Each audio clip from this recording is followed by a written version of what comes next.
Friends, ఇదిగోండి మేము ఈరోజు పచ్చి రొయ్యలు తెచ్చుకున్నామండి. ఈ పచ్చి రొయ్యలు ఇదిగోండి ఇలా క్లీన్ చేసుకోవాలి. క్లీన్ చేసుకున్న తర్వాత ఇదిగోండి గోంగూర, దానిలో కావాల్సినవన్నీ వేసి కర్రీ చేస్తానండి. చేసిన తర్వాత మీకు కర్రీ చూపిస్తాను. ఇదిగోండి రొయ్యలు శుభ్రం చేయటం చూపించా కదండి. ఇప్పుడు కర్రీ చేస్తున్నామండి. ఆయిల్ 4 గంటలు వేసుకున్నామండి. దీనిలో అల్లం చిన్నులపాయ పేస్ట్, టమాటా ఇదంతా గ్రేవీ వేసుకొని మిక్సీకి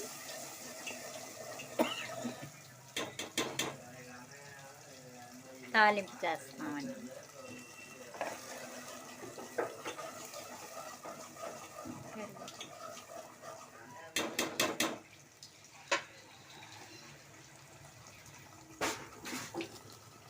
ఇదిగోండి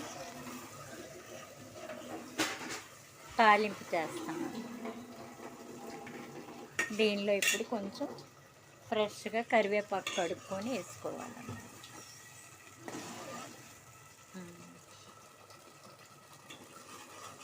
కరివేపాకు 2 రెబ్బలు వేసాము.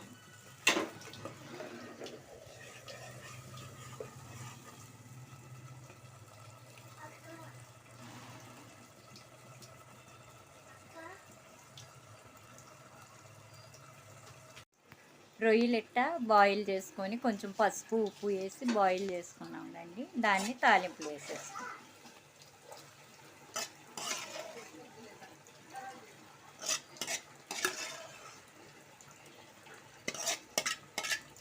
అంటే రొయ్యలు ముందు కలిపి పెట్టుకొని గోంగూర పెట్టుకోవచ్చండి. అలా నలిగిపోకుండా ఉండటానికి ఈ ప్రాసెస్ అన్నమాట. రొయ్యలు కర్రీ వండుకొని మళ్ళీ గోంగూర కూడా కలిపేసుకోండి. మీకు చూపిస్తాను.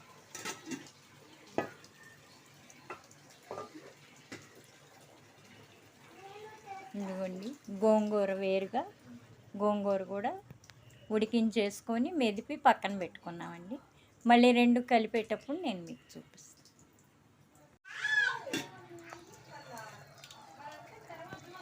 ఇదిగోండి రొయ్యల కర్రీ అయిపోయింది. అన్నీ వేసేసాం, మసాలాలు కారం ఉప్పు అన్నీ వేసి ఉడికిపోయింది. ఇదిగో గోంగూర కలిపేస్తాం.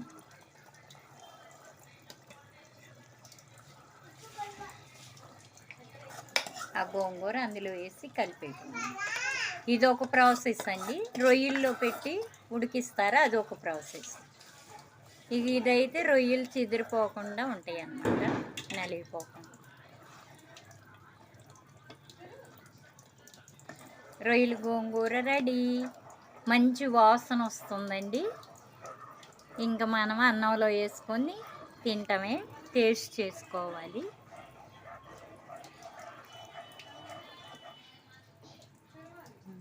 అదిగోండి రెడీ అయిపోయింది. ఇప్పుడు నేను ఉప్పు చూస్తానండి. కొంచెం ఉప్పు చూస్తాను.